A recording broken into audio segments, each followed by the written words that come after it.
everyone. Welcome to the Symbio Cannabis podcast, where we teach you how to launch, scale, and exit in the cannabis industry and the CBD industry. I'm Aaron Nospish. And I'm Matt Seibert. Today, we're going to be going over this new Brightfield Group study from July 2020. It's the title is Navigating Seismic Shifts. It's a July 2020 US CBD report by Brightfield. And if anyone's familiar that's listening with Brightfield, they do these quarterly studies about the CBD industry, about the cannabis industry, but really about the CBD industry. What's been happening, where the market's trending, what's been happening in the market from the past quarter, and it's really interesting stuff. It's especially interesting now with COVID and us kind of getting to this new reality post-COVID, or as we start to enter towards post-COVID, and it's really interesting to see how much COVID has really kind of shifted trends in the CBD space. Yeah, definitely. Especially they call it a seismic shift. And it was like going from brick and mortar sales to online direct to consumer sales. And we'll show you how big of a shift that was very fast. And then also the gummy sales have exploded over the last year. So we'll show that when we share the document. But yeah, maybe we could you want to share your screen, or you want me to do it? Yeah, I'll share my screen.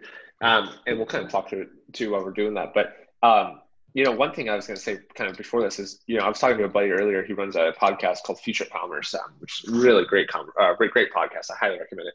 He was talking about how, COVID was really kind of an accelerant for the retail industry, switching it from retail to online. A lot of these companies that were eventually going to go out anyway, as this shift happens, this has kind of just accelerated that process.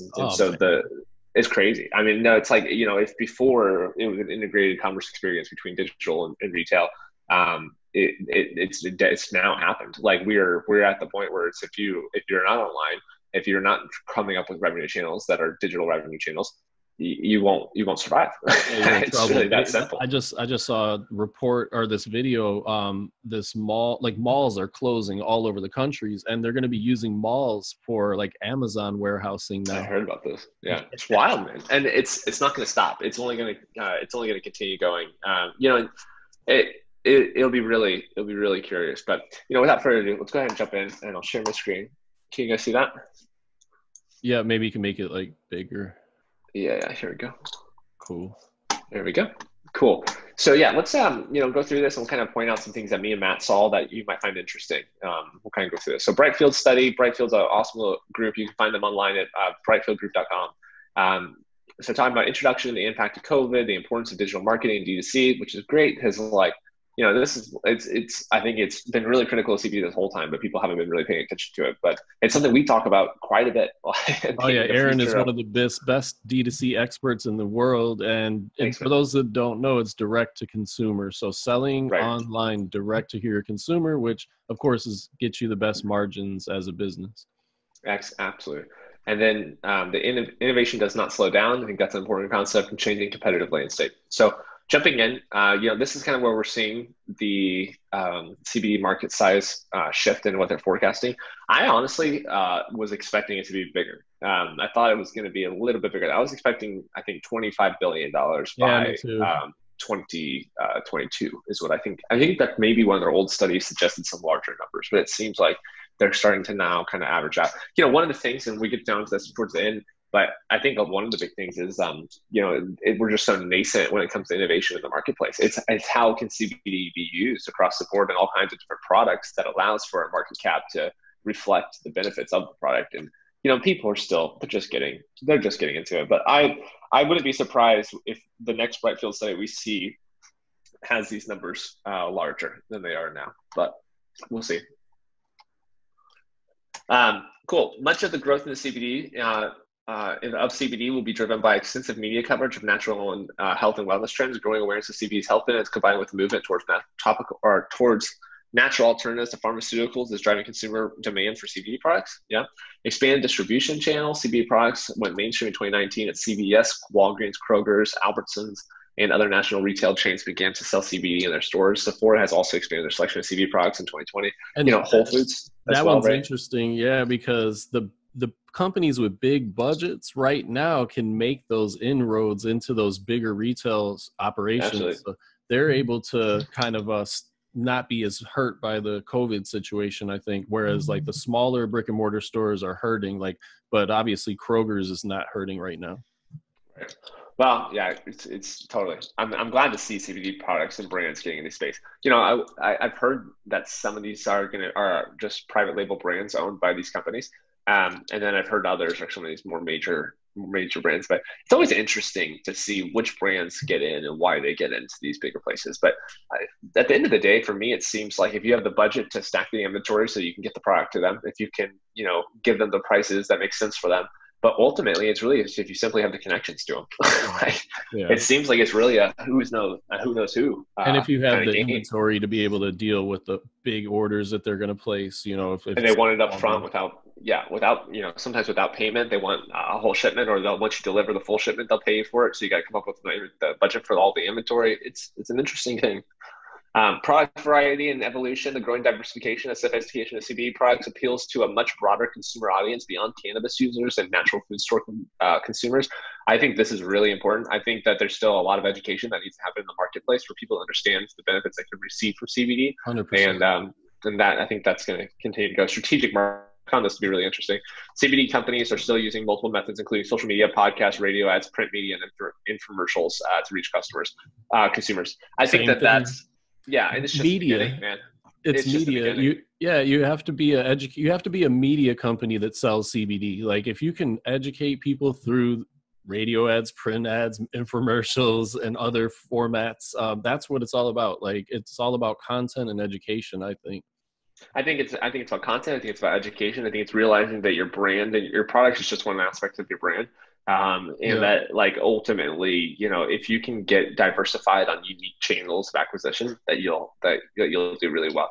I think one thing that a lot of companies do wrong is they try to hit all these at the same time, though.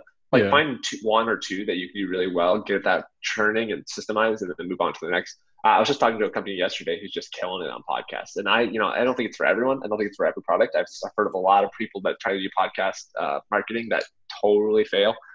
So, you know, I'm not saying it's for everybody, but they were actually like a flower-based product, and they were doing CBD flower-based product, and they were doing pretty well in podcasts. I think social media acquisition through different social advertising channels, it's only going to get bigger. Google, you know, we can advertise on Google now. We can advertise on Snapchat now. We can advertise on Facebook now.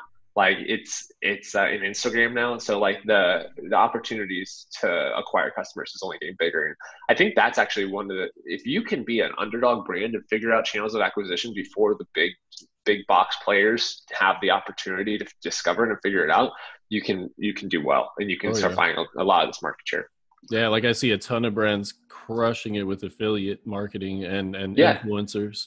And they're not big brands. They're just really smart marketers they're becoming big brands because of that, though. Like their sales are exploding. And so that's a very good point. Totally.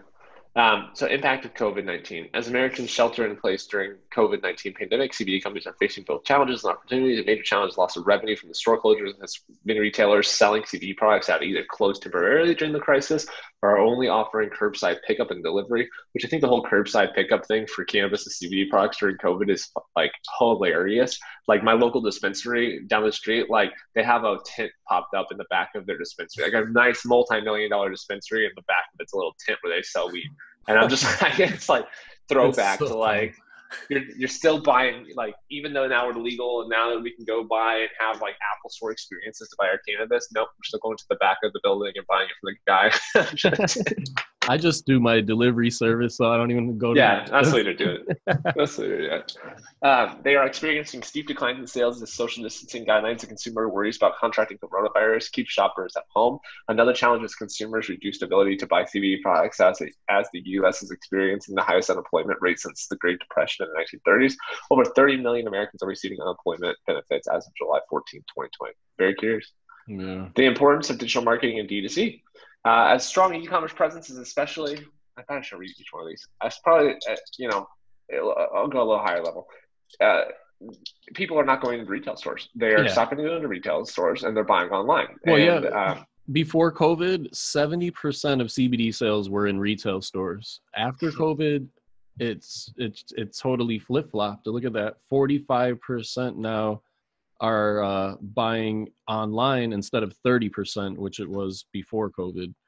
It says millennial shoppers are the most likely to have switched online stores for their CBD needs, with 54% reporting switching from brick and mortar to stores online. 54% of millennial shoppers of CBD have switched from stores to online. Yeah. Their usage and spending also increased during this stressful time. So as a result, 45% of CBD consumers surveyed in June 2020 have moved to buying their CBD online. Nuts. I would think it'd be more, actually.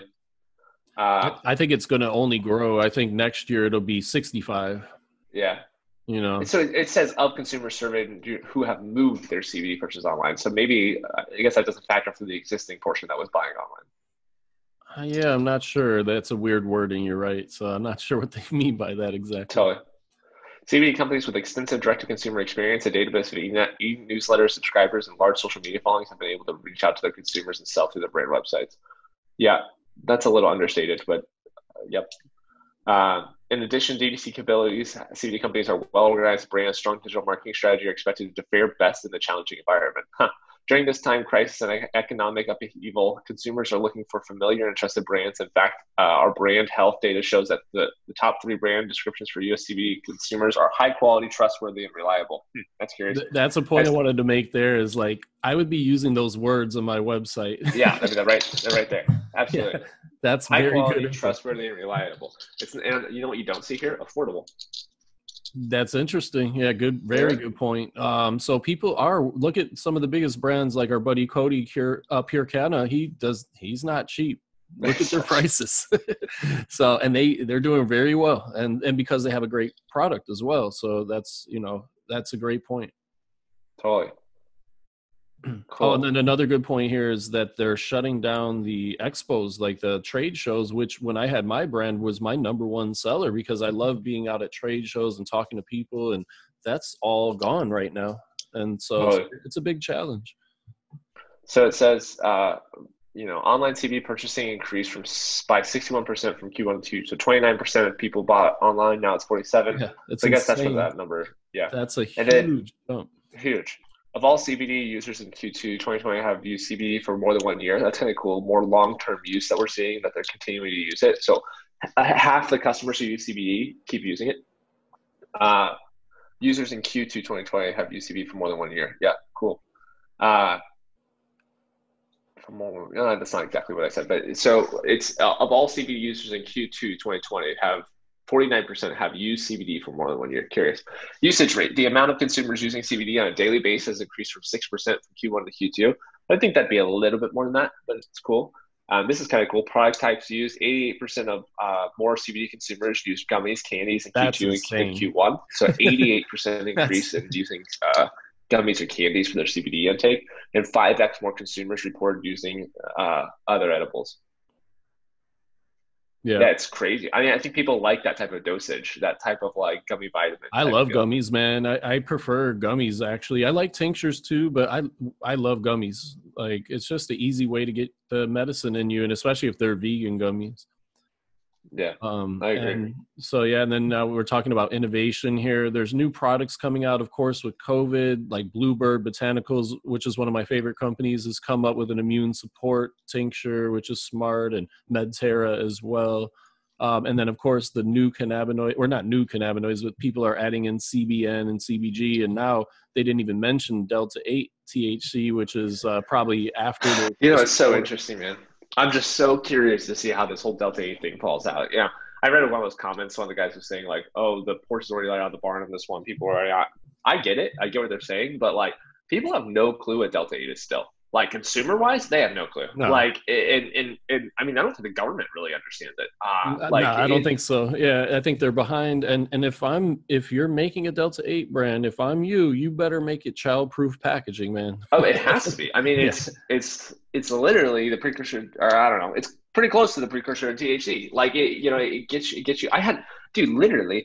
I was talking to someone the other day, and I'm a medical patient in the state of Florida, and which has reciprocity across to several other states. And I'm using in private residence, and someone passes me a cartridge, and it's a clear cartridge, and I'm like, "What is this?" And they're like, distillate, yeah. They think, well, something's a distillate cartridge, but I mean, it's crystal clear. I've seen crystal clear distillate There's no way in hell. This was Delta 8.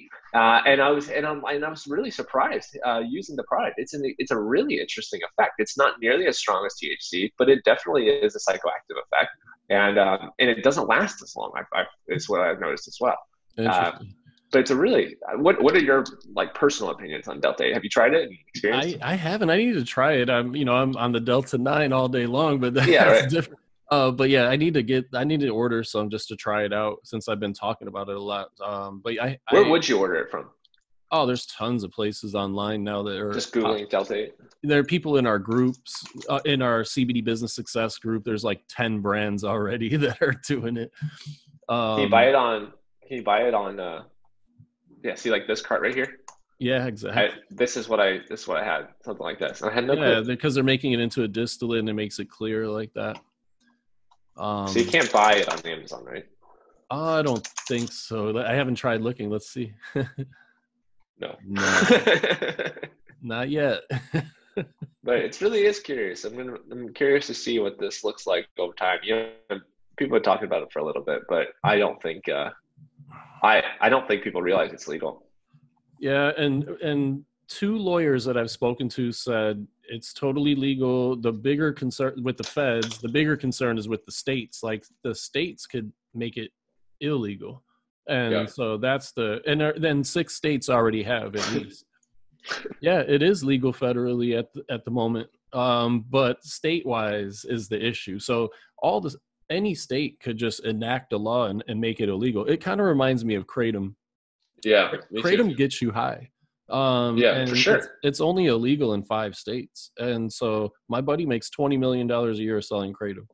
And so, Yeah. No, I mean um, it's definitely and I don't think kratom is good for the general consumer, but I think if you have opiate substance abuse problems and you're trying to get off of it's a opiates, better alternative. it's amazing. It's way better than methadone. It's way better than Yeah, Suboxone. Excuse me, I know those are medical pharmaceutical grade drugs that people get hooked on, but kratom is a natural alternative that has a small dose of opiates in it that allows for that has minimal withdrawal effects, but they can be intense. But my point is, I highly do not recommend people who do not have experience with opiates or getting off and are not trying to get off opiates. I don't think it's a good product for people just to use on a regular basis. But if people are trying to get off of these more intense products, these pharmaceuticals, it makes total sense. I mean, it's a miracle plant in yeah. in that regard. And Delta 8 could, I'm not a doctor and I'm not saying because I haven't even tried it, but it could potentially be a replacement for certain pills and other Absolutely, man. things.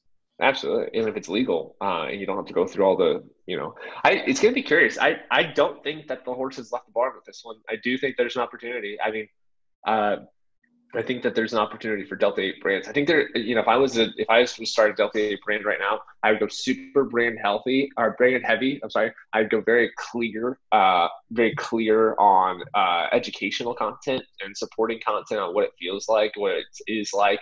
And, like, I wonder how people are promoting it. But I definitely think if you can come up with some really clean, cool copy, and really clean, cool media to support the benefits of Delta 8, without being overly, recreational with it. Yeah, because there's some people that are just like legal THC and all that, Yeah, and it's like how very about it? easy. It's easy to do that, and it's like tacky in a way, like Yeah, and it also sounds like K2. It reminds me of like Cloud9, like that. The synthetic THC stuff that they had yeah, back 20 years or 10 years ago. Uh, so like I think it's really curious. We'll see what happens. We'll see what happens. yeah. So Okay, we'll so keep an eye on that, and yeah. So so further along product innovation, going on that same train, like we always talk about using CBD as an ingredient. Look what we're seeing here. This is kombucha infused with CBD. We're seeing topicals, gummies. vitamins infused. We're seeing this is soothing mouthwash and fluoride-free toothpaste. By the way, have you ever had a soothing mouthwash? I haven't. No, that's good. And then look at the companies: Colgate, Yeah, Palmolive, and GlaxoSmithKline, which is a fucking pharmaceutical company. So that's interesting. it's Um, crazy, man. Like, and these companies are huge. yeah. Oh Like, God, I can only imagine what they're they're. market cap is $203 billion behind this little product. Yeah, yeah. They got money. And this is interesting too. Look at top 5 CBD companies by total sales. Medterra, Green Roads, and American Shaman and CBDFX are all brick and mortar primarily. Like they all sell Yeah. online, but they're primarily Yeah. brick and mortar brands. And then Charlotte Webb, look at both sides of the coin. They're just crushing it because they had such a head start. They had such a head start, and like they're iconically associated with CBD. Yeah, they did a great job positioning themselves. Like, and then the documentary with Dr. Gupta was just earth shattering. It changed the world. So, Totally. And all this media with Charlotte, I mean, it's wild. I mean, I think people have seen these videos where Charlotte's having seizures. She used the CBD, and she's totally fine after. Yeah, it's wild. It's sad that she passed away recently. God bless her. My condolences to the family. Yeah. But a really interesting play. It's not a play. I think these people do care about the product, and I think they got such an early head start, and they actually did care about the patients, and they actually cared about the product. And by doing so, they positioned themselves extremely well. And now it's a business play. Now they've brought in the big dogs to kind of help them, dominate the market. They're doing exactly that. Something I really like to see is I like to see CBD Distillery up here. I know those guys a little bit. They're really rad people, and they care. They create great products at affordable prices. And they've done that the whole time. They've been pretty steady pace with that, and I really like to see them there. They also do a lot of great white label, which I think is cool. Medterra, I don't know if you've been paying attention, but their ad game is getting good. Yeah. They have made some cool content. They've got some cool landing pages. They're definitely targeting that older niche for sure. At least online, and I'm curious to see how that goes over time. I just don't like that they personally. I think most of their stuff is isolate, and I just don't personally. No, I'm not about that at all. But the marketing's good, and it's funny you don't see them here, or you do see them here. But it's funny that you're killing it in retail, brick and mortar, and then CBD Distillery. The reason why they're so big on the internet side is because of Reddit. Man, this is like 5 years ago, 4 years. Oh yeah, dude. They crushed through. That's how they built their whole brand, through Reddit. Bro, when I first got into the game, look at people are hating on them now. Fair warning on. Uh-oh. When I first got into the game, and I was looking for where to buy CBD and what were the trusted people to buy it from, CBD Distillery was the place to go. Yeah. I don't know what they're saying about it now, but back then, that was, if you wanted real good CBD, if you went to Reddit to study what products to buy, which is often what a lot of people did, it was CBD Distillery. That was the place, and it wasn't a paid thing. It was people they had a good relationship with those people, and you're right, they built a lot of their brand on Reddit early on. And then I think Lazarus Naturals. Can you bring them up? Their website? I don't even know them. I know their company. I think what it is with them is they're really low priced, I believe. Let's see. Oh. I think that's why they. Look at that. Let's see, they're really super low price products. Yeah. Curious. It's not the best website. No, I don't really love the website. Hit us up, Lazarus. We'll on your site. Man. If you guys are doing that well with where you're at now, man. Cleaning up your site and turning it a little bit more to a direct-to-consumer brand with a little bit more, steam behind it, you would do incredible. It's probably a lot of good online distribution deals as well. People, it's not retail, but they do a lot of online major deals with companies. A lot of these guys, some of them more vertically into one, some big online deals. But anyway, whatever. Okay. I think a lot of CBD marketplaces sell Lazarus Naturals. That's how they get a lot of sales as well. Probably great margins for affiliate sales and private sales like that. The number of consumers reporting they buy CBD online increased from 29% in Q1 to 47% in Q2. We're Brightfield Group, provide consumers. So there's more information on brightfieldgroup.com. Great study. I mean, really cool, interesting insights. This industry is really developing quite a bit.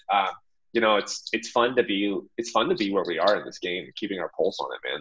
I enjoy it, and I've learned a lot, and I'm really curious to see where we go. I'm expecting a lot more product diversity. I'm expecting a lot more online sales. I expect that brand is ultimately going to be what matters when buying CBD products, because over the long term, as CBD products change, I'm expecting Delta 8 to be bigger than most of us realize. I just hope it doesn't cause harm to the CBD industry, because I don't want it to be the demonized cannabinoid. one day. And so Yeah. I would highly urge those who are going to get into it, don't be shady with it. Yeah, don't be Like, don't, dicks. you know, And also, steward this plan. yeah, exactly. And so that's something to be really cognizant of in your market. Cognizant. Yep. Yeah. And another thing too is we do these podcasts all the time, people. So hit the subscribe button. You'll be able to get notifications when we add new ones. And we're always Heck just yeah. on the pulse, talking about new things in the industry, and like we did today. And so if you want the latest news, this is where to find us. And we have consulting services as well. So just hit us up if you have any questions about that. We're able to get your Facebook ads live or your money back. So that's always good. And people think that it's not possible to get CBD ads live on Facebook. But how long have So you we're crushing it been doing lately. it, Aaron? 3 years now? Oh, yeah. I mean, I've been doing ads for like 6, 7 years, and it's been over $4 million or several $1 million on the platforms. And I have and I we've been running CBD ads for at least I guess 2018, February 2018, so we started doing CBD ads for Facebook. And early on, it was tough. Now we got it down compliant, and we're starting to get some strong results from some of our clients. So it's pretty cool. But I highly urge those who have not gone on that boat to get on that boat. And if you haven't joined our Facebook group, CBD Business Success on Facebook is the place to be for all things CBD. And we also have our accelerator, CBD Business Accelerator, which is our private group and our private membership portal for people or for brands who want to build, scale, and exit with a community of people who know what they're doing. We have Matt has probably one of the biggest networks in cannabis, and I often say Matt is the most connected guy in the CBD world. And so if you're looking to find the right people to work with, you're looking for brands to communicate with and grow with, and if you're looking to figure out the challenges and the struggles and learn from them, from other people's experience, so you don't have to experience them, CBD Accelerator is the place to be for that. So you can find the links in our description. Guys, thank you so much for watching us today. We really appreciate it. We'll be back here next week, and in the meantime, you can find us online. See you next time, people.